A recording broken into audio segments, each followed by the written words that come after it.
ଜୟ ଜଗନ୍ନାଥ ଦର୍ଶକ ବନ୍ଧୁ 3/2 ଅର୍ଥାତ୍ କୃତ୍ତିକା ନକ୍ଷତ୍ର ଓ ବୃଷ ରାଶି।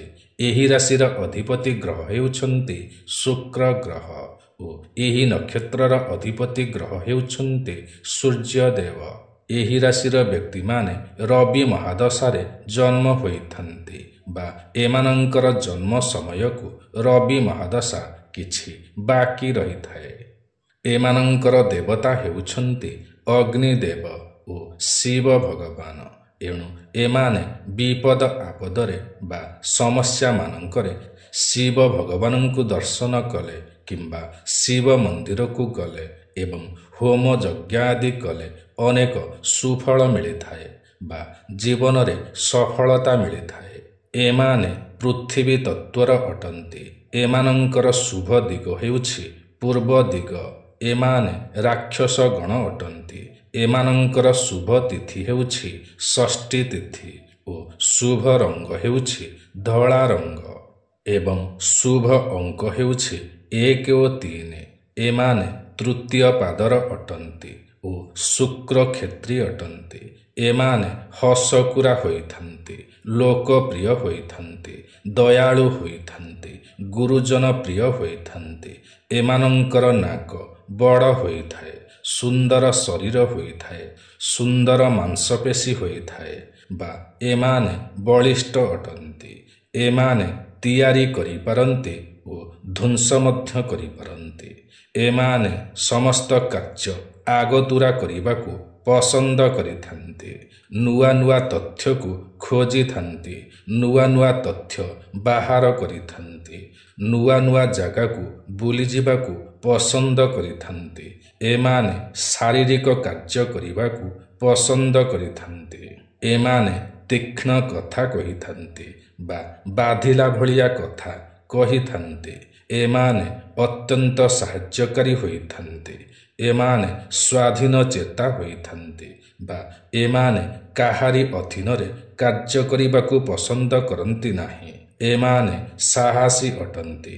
ଏମାନେ ବୁଦ୍ଧିଆ ହୋଇଥାନ୍ତି। ଏମାନେ ବନ୍ଧୁପ୍ରିୟ ହୋଇଥାନ୍ତି।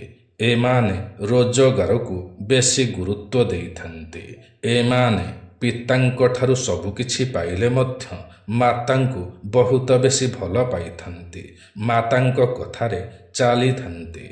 ଏମାନେ କ୍ଷଣକୋପୀ ହୋଇଥାନ୍ତି, ଅର୍ଥାତ୍ ଖୁବ୍ ଶୀଘ୍ର ରାଗିଯାଆନ୍ତି ଏବଂ ଖୁବ୍ ଶୀଘ୍ର ଶାନ୍ତ ମଧ୍ୟ ହୋଇଯାଆନ୍ତି। ଏମାନେ ବହୁତ ସ୍ନେହୀ ହୋଇଥାନ୍ତି। ଏମାନେ ସେବାକାରୀ ହୋଇଥାନ୍ତି। ନିଜ ପରିବାରକୁ ଏମାନେ ସୁରକ୍ଷା ଦେଇପାରନ୍ତି। ଏମାନେ ଈଶ୍ୱର ପ୍ରେମୀ ହୋଇଥାନ୍ତି ବା ଈଶ୍ୱର ବିଶ୍ୱାସୀ ହୋଇଥାନ୍ତି ଏବଂ ଈଶ୍ୱରଙ୍କୁ ପାଇବାର ଇଚ୍ଛାଶକ୍ତି ଏମାନଙ୍କଠାରେ ଭରି ରହିଥାଏ। ଏଣୁ ଜୀବନରେ ଈଶ୍ୱରଙ୍କୁ ଖୋଜି ବୁଲିଥାନ୍ତି। ଏମାନଙ୍କ ମଧ୍ୟରୁ ଅନେକ ଯୋଗୀ ହୋଇଯାଆନ୍ତି, ତପସ୍ୟା କରିଥାନ୍ତି ବା ଯୋଗ ଧ୍ୟାନ କରିଥାନ୍ତି। ଏମାନେ ନ୍ୟାୟପ୍ରିୟ ହୋଇଥାନ୍ତି ଏବଂ ଅନ୍ୟମାନଙ୍କୁ ନ୍ୟାୟ ଦେଇଥାନ୍ତି। ଏମାନେ କୃଷି ଓ ବଗିଚା ପ୍ରିୟ ହୋଇଥାନ୍ତି। ଏମାନେ ବସ୍ତୁବାଦୀ ହୋଇଥାନ୍ତି ବା ସମସ୍ତ ସୁନ୍ଦର ଜିନିଷ ଉପରେ ଏମାନଙ୍କର ଶ୍ରଦ୍ଧା ବା ଆଗ୍ରହ ରହିଥାଏ। ଏମାନେ ଭଲ ଉପଦେଶ ଦେଇପାରନ୍ତି। ଏଣୁ ଏମାନେ ଭଲ ମୋଟିଭେସନ ସ୍ପିକର ହୋଇଥାନ୍ତି। ଏମାନେ ଯେଉଁ କ୍ଷେତ୍ରରେ ଥାଆନ୍ତୁ ନା କାହିଁକି ଲକ୍ଷ୍ୟସ୍ଥଳୀ ପ୍ରାପ୍ତି କରିବାକୁ ଇଚ୍ଛା ରଖିଥାନ୍ତି ବା ସେଥିରେ ଆଗୁଆ ହେବାକୁ ଇଚ୍ଛା ରଖିଥାନ୍ତି ବା ଚାକିରି କରୁଥିଲେ ଉଚ୍ଚ ପଦସ୍ଥ ହେବାକୁ ଇଚ୍ଛା ରଖିଥାନ୍ତି ଏବଂ ଧର୍ମରେ ଥିଲେ ମୋକ୍ଷ ପ୍ରାପ୍ତିର ଇଚ୍ଛା ରଖିଥାନ୍ତି। ଏମାନେ ଅତ୍ୟନ୍ତ ଖାଦ୍ୟପ୍ରିୟ ହୋଇଥାନ୍ତି ଏବଂ ଏମାନେ ଆତ୍ମସମ୍ମାନ ପ୍ରିୟ ହୋଇଥାନ୍ତି। ଏମାନଙ୍କର ବିବାହ ପରେ ସଫଳତା ମିଳିଯାଇଥାଏ।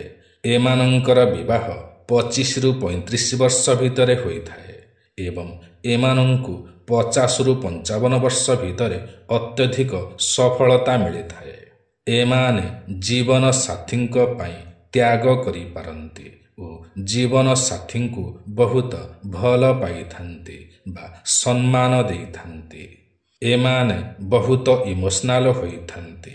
ଏମାନେ ସମାଧାନକାରୀ ହୋଇଥାନ୍ତି ବା ସମସ୍ତଙ୍କର ସମସ୍ୟାର ସମାଧାନ କରିଥାନ୍ତି। ଏମାନେ ମାତା ପିତାଙ୍କୁ ଭକ୍ତି କରିଥାନ୍ତି। ଏମାନେ ଧର୍ମଗୁରୁ ହୋଇଥାନ୍ତି। ଏମାନେ ଶିକ୍ଷକ, ପ୍ରଶାସକ, ଡାକ୍ତର, ଶ୍ରମିକ, ଇଞ୍ଜିନିୟର, ନେତା, ଓକିଲ, ସାମ୍ବାଦିକ ଓ ସମାଜସେବୀ ହୋଇପାରନ୍ତି। ଏମାନଙ୍କର ଦାନ୍ତ ରୋଗ, କଫ ରୋଗ ଓ ଆଖି ରୋଗ ଦେଖା ଦେଇଥାଏ। ଏମାନେ ଦୟାଳୁ ହୋଇଥାନ୍ତି, ପାଳନକାରୀ ହୋଇଥାନ୍ତି, କଳାକାର ହୋଇଥାନ୍ତି। ଏମାନେ ଜ୍ଞାନ ପିପାସୁ ହୋଇଥାନ୍ତି, ପ୍ରତିଯୋଗୀ ହୋଇଥାନ୍ତି ବା ଖେଳାଳି ହୋଇଥାନ୍ତି। ଏମାନେ ପାରିବାରିକ ବା ସାଂସାରିକ ଜଞ୍ଜାଳରେ ଜଡ଼ିତ ରହିଥାନ୍ତି। ଏମାନଙ୍କର ବଡ଼ ମୁଣ୍ଡ ହୋଇଥାଏ, ଏଣୁ ଏମାନେ ବହୁତ ଜ୍ଞାନୀ ହୋଇପାରନ୍ତି। ଏମାନେ ଅତ୍ୟନ୍ତ ସୁଖୀ ହୋଇଥାନ୍ତି। ଏମାନେ କୂଳନାୟକ ହୋଇଥାନ୍ତି ବା କୂଳରକ୍ଷକ ହୋଇଥାନ୍ତି। ଏମାନେ ପଛବୁଦ୍ଧିଆ ହୋଇଥାନ୍ତି, ଏଣୁ ଆଗ କିଛି କରିସାରିଲା ପରେ ଭାବିଥାନ୍ତି ଏପରି କରିଥିଲେ ହୋଇଥାନ୍ତା, ସେପରି କରିଥିଲେ ହୋଇଥାନ୍ତା, ଏପରି ପଛରେ ଭାବିଥାନ୍ତି। ଏମାନେ ପିତାମାତାଙ୍କୁ ଭକ୍ତି କରିଥାନ୍ତି। ଏମାନେ ଭଲ ବକ୍ତା ମଧ୍ୟ ହୋଇପାରନ୍ତି। ଏମାନଙ୍କର ଆଖି ଉଜ୍ଜଳ ହୋଇଥାଏ ଓ କେଶ ଲମ୍ବା ହୋଇଥାଏ। ଏମାନେ ଭଲ ବ୍ୟବସାୟୀ ଓ ଭଲ କୃଷକ ହୋଇପାରନ୍ତି। ନିଜର ବଳ ଓ ବୁଦ୍ଧି ଦ୍ୱାରା ଏମାନେ କିଛି ନା କିଛି କରିଥାନ୍ତି ଏବଂ ଯାହା ବି କରିଥାନ୍ତି ସେଥିରେ ସଫଳ ମଧ୍ୟ ହୋଇଥାନ୍ତି। ଏମାନେ ଯେତିକି ସୁନ୍ଦର ହୋଇଥାନ୍ତି ସେତିକି ବୁଦ୍ଧିମାନ ମଧ୍ୟ ହୋଇଥାନ୍ତି। ଜୀବନରେ ଏମାନେ ଭଲ ଘର, ଭଲ ଜୀବନ ସାଥୀର ସୁଖ ପାଇଥାନ୍ତି। ଏମାନେ ତେଜସ୍ୱୀ ହୋଇଥାନ୍ତି, ବିଦ୍ୟାବାନ ହୋଇଥାନ୍ତି, ଧନବାନ ହୋଇଥାନ୍ତି। ଏମାନେ ସମସ୍ତଙ୍କୁ ସ୍ନେହ ଓ ଆଦର କରିଥାନ୍ତି। ସମାଜରେ ଏମାନଙ୍କର ନାମର ଖ୍ୟାତି ରହିଥାଏ। ଏମାନେ ଅଭିନୟ ଓ ନୃତ୍ୟରେ ଅଧିକ ରୁଚି ରଖିଥାନ୍ତି ଓ କାର୍ଯ୍ୟ ମଧ୍ୟ କରିଥାନ୍ତି ଓ ସେହି କାର୍ଯ୍ୟ ମଧ୍ୟ କରିଥାନ୍ତି। ଏମାନଙ୍କର ପାଠ ପଢ଼ାରେ ବହୁତ ଆଗ୍ରହ ରହିଥାଏ ଏବଂ ଏମାନେ ଭଲ ପାଠ ମଧ୍ୟ ପଢ଼ିଥାନ୍ତି। ଏମାନେ ବିପରୀତ ଲିଙ୍ଗ ପ୍ରତି ଆକୃଷ୍ଟ ହୋଇଥାନ୍ତି ବା ପୁରୁଷ ହୋଇଥିଲେ ନାରୀଙ୍କ ପ୍ରତି ଓ ନାରୀ ହୋଇଥିଲେ ପୁରୁଷଙ୍କ ପ୍ରତି ଆକୃଷ୍ଟ ହୋଇଥାନ୍ତି, କାରଣ ଏମାନେ ବହୁତ ସୁନ୍ଦର ହୋଇଥାନ୍ତି। ଏଣୁ କେହି ବି ଆକର୍ଷିତ ହୋଇଯାଆନ୍ତି। ଏମାନଙ୍କୁ ସମସ୍ତେ ଭଲ ପାଇଥାନ୍ତି। ଏମାନେ ରାସ୍ତାରେ ଗଲାବେଳେ ଅନ୍ୟମାନେ ଏମାନଙ୍କୁ ବୁଲିକି ହିଁ ଦେଖିଥାନ୍ତି। ଏମାନଙ୍କର ପାରିବାରିକ ଜୀବନ ସୁଖରେ କଟିଥାଏ। ଏମାନେ ଦେଶ ଅପେକ୍ଷା ବିଦେଶରୁ ଅଧିକ ଧନ ରୋଜଗାର କରିପାରନ୍ତି। ଏମାନଙ୍କର ଇଚ୍ଛା ଅନୁସାରେ କାର୍ଯ୍ୟ ନହେଲେ ଏମାନେ କ୍ରୋଧିତ ହୋଇଯାଆନ୍ତି। ଏମାନେ ଅନ୍ୟାୟର ସାମ୍ନା କରିଥାନ୍ତି ବା ଅନ୍ୟାୟର ବିରୋଧ କରିଥାନ୍ତି।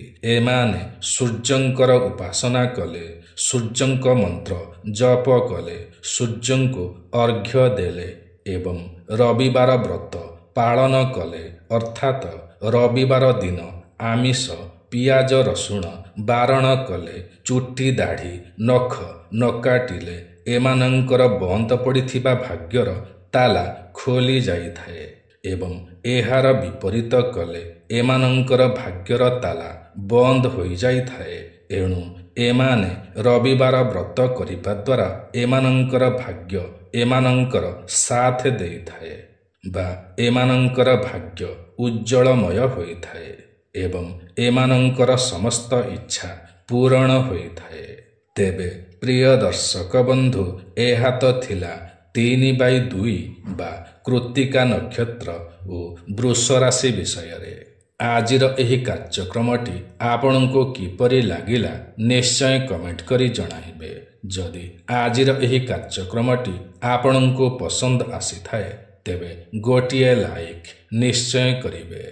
ଯଦି ଆପଣ ଆମର ଏହି ୟୁଟ୍ୟୁବ୍ ଚ୍ୟାନେଲ ଓଡ଼ିଆ ଜ୍ଞାନସାଗରରେ ନୂଆ ଅଟନ୍ତି ଓ ଏଯାଏଁ ସବସ୍କ୍ରାଇବ୍ କରିନାହାନ୍ତି ତ ତୁରନ୍ତ ସବସ୍କ୍ରାଇବ୍ କରିନିଅନ୍ତୁ। କାରଣ ଆମର ଏହି ୟୁଟ୍ୟୁବ୍ ଚ୍ୟାନେଲରେ ଏହିପରି ଅନେକ ଭଲ ଭଲ ଭିଡ଼ିଓମାନ ସର୍ବଦା ଅପଲୋଡ଼ କରାଯାଇଥାଏ, ଯାହାକି ଆପଣଙ୍କର ଜ୍ଞାନର ସୀମାକୁ ବଢ଼ାଇଥାଏ। ତେବେ ଆଜି ପାଇଁ ଏତିକି। ପୁଣି ଦେଖା ହେବ ଆସନ୍ତା ନୂଆ ଏକ କାର୍ଯ୍ୟକ୍ରମରେ। ସେ ପର୍ଯ୍ୟନ୍ତ ଆମକୁ ବିଦାୟ ଦିଅନ୍ତୁ। ଜୟ ଜଗନ୍ନାଥ ଦର୍ଶକ ବନ୍ଧୁ।